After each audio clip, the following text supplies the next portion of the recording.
Anda, neném, anda. Ih, caiu.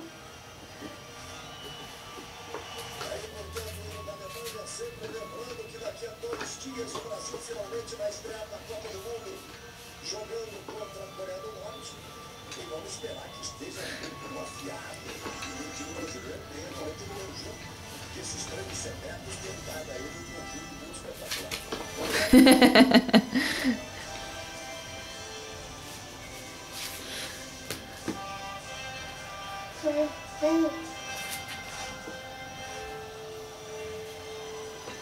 Tô segurando pra ele não vir muito rápido.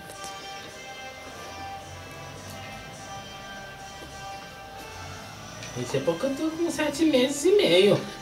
Você imagina daqui a 3 meses com 10 meses e meio. Eu tô apavorando pela casa. Eu já tô correndo sozinha. Pode estar sentado então, papai? Já que andando eu tô meio que me perdendo.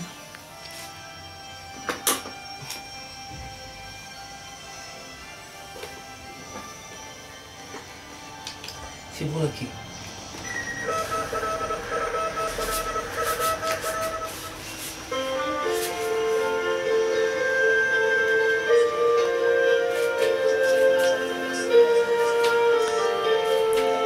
Segura aqui.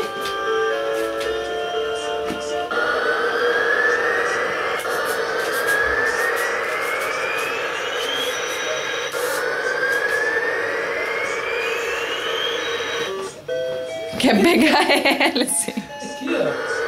Aqui, ó.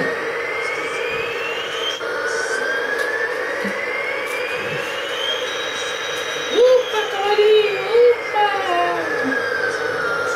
Upa! Olhando isso ele.